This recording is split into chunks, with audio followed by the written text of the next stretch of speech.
पिछली वीक में जो हमारा डिसिप्लिन था वो काफी अच्छा था एंड हमने कई सारी ट्रेड की। इस वीडियो में उसे ही ब्रेक डाउन करते हैं एंड लास्ट में रिजल्ट्स को डिस्कस करते हैं। तो मंडे से शुरू करते हैं। ये 15 मिनट यूरो एसडी का चार्ट है एंड टॉप डाउन एनालिसिस करने के बाद मैं ठीक इस वाले लेवल पर इंटरेस्टेड था एंड जब ठीक ये वाली कैंडल इस लेवल के नीचे क्लोज होने लगी थी, I was looking for sells and मुझे ठीक सेल सिग्नल मिला लगभग 2-2:30 बजे एंड 2-2:30 बजे के बाद मैं ट्रेड नहीं करता हूँ, तो मुझसे ये वाली ट्रेड मिस हो गई। बिकॉज मुझे ये वाली ट्रेड मिस हो गई थी, I was looking for another chance to get into this trade and जब प्राइस मुझे इस लेवल पे आते हुए दिखी, मैंने ट्रेड को ओपन किया and was targeting these lows right here, but वैसा नहीं हुआ एंड इवेंचुअली मेरे ट्रेड का स्टॉप लॉस हो गया था। ये वाली ट्रेड मेरी प्लेबुक के हिसाब से नहीं थी, क्योंकि अगर तुम देखोगे तो ये काफी लेट एग्जीक्यूट है, लगभग रात के 8 बजे के बाद एंड यूजुअली मैं रात के 8 बजे के बाद ट्रेड नहीं लेता। तो नेक्स्ट डे ट्यूसडे के दिन टॉप डाउन एनालिसिस करने के बाद मैं ठीक इस वाले लेवल पर इंटरेस्टेड था एंड जब इवेंचुअली ठीक ये वाली कैंडल इस कैंडल के लो के नीचे क्लोज हुई, I was looking for sells and मैंने ठीक इस कैंडल की क्लोज होने पर ये ट्रेड को ओपन किया and was targeting 1:2 profit target, but eventually इस ट्रेड का भी स्टॉप लॉस हो गया। बट जब ठीक ये वाली कैंडल इस लेवल के ऊपर क्लोज हुई, I was looking for buys on a pull back and eventually मुझे पुल बैक मिला एंड ठीक ये वाली कैंडल जब इस लेवल के ऊपर क्लोज होने लगी, मैंने इस ट्रेड को ओपन किया and I was targeting 1:2 profit target and eventually मेरे ट्रेड का टेक प्रॉफिट हो गया।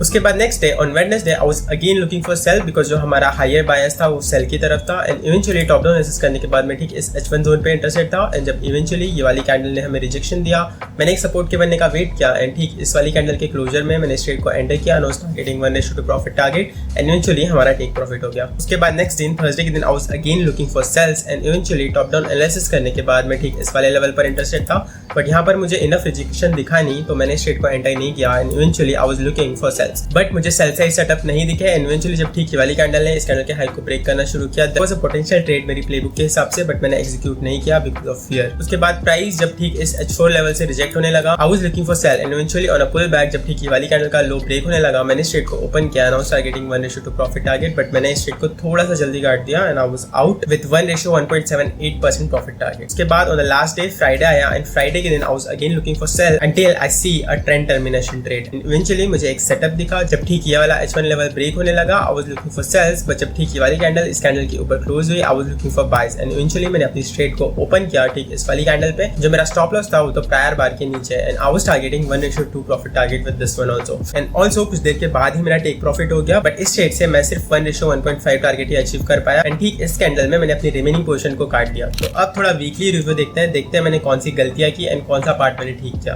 तो अगर तुम यहाँ पर नोटिस करोगे, मैंने यहाँ पर एक लिस्ट बनाई हुई कि what part I did good. First of all मेरे जो प्लेबुक है मैंने वही सेटअप्स को ट्रेड किया, उसके बाद मैंने जो अपनी बिग पिक्चर प्लेबुक बनाई है उसे ही मैं फॉलो कर रहा था, इधर उधर के सेटअप को लेने का अवॉइड कर रहा था। उसके बाद मैंने लगभग हर दिन डीआरसी किया है, 5 दिन डीआरसी मतलब डेली रिपोर्ट कार्ड, जैसे ये एक एग्जाम्पल है डीआरसी का, जहाँ पर मैं अपना एनालिसिस पोस्ट करता हूँ, अपना मेंटल टेम्परेचर पोस्ट करता हूँ, ताकि I will stay calm and trade as closely with my playbook. उसके बाद जो खुद से मेरा नेक्स्ट क्वेश्चन होता है डेली रिव्यू में कि मुझे आगे बढ़ते हुए कौन से चेंजेस करने हैं अपने स्ट्रैटेजी में ताकि अपने प्रॉफिट को मैं मैक्सिमाइज कर पाऊँ। तो यहाँ पर अगर तुम फर्स्ट चीज देखोगे तो यहाँ पर मैंने अपने विन रेट को नोटिस किया है। तो जब कभी भी मैं एक्टिव सेशन में ट्रेड करता हूँ, मेरा विन रेट हाईएस्ट होता है एंड जिस तरह से सेशन डिके होते जाता है, जो मेरा विन रेट है वो कम होने लगता है। तो I have to risk according to that, इसलिए मैं नेक्स्ट वीक जो हाईएस्ट रिस्क रखूंगा वो रखूंगा सेशन ओपनिंग के समय। उसके बाद जो मेरा सेकंड टेकआउट था इस वीक से, वो था अपनी ट्रेड को मैक्सिमाइज करने के लिए 9 EMA का यूज करना। स्पेशली अगर मेरा 1:1.5 टारगेट अचीव होता है तो I have to stay in the market until the 9 EMA breaks, ताकि मैं अपने प्रॉफिट को मैक्सिमाइज कर सकूं, जैसा कि हमने थर्सडे वाले दिन देखा।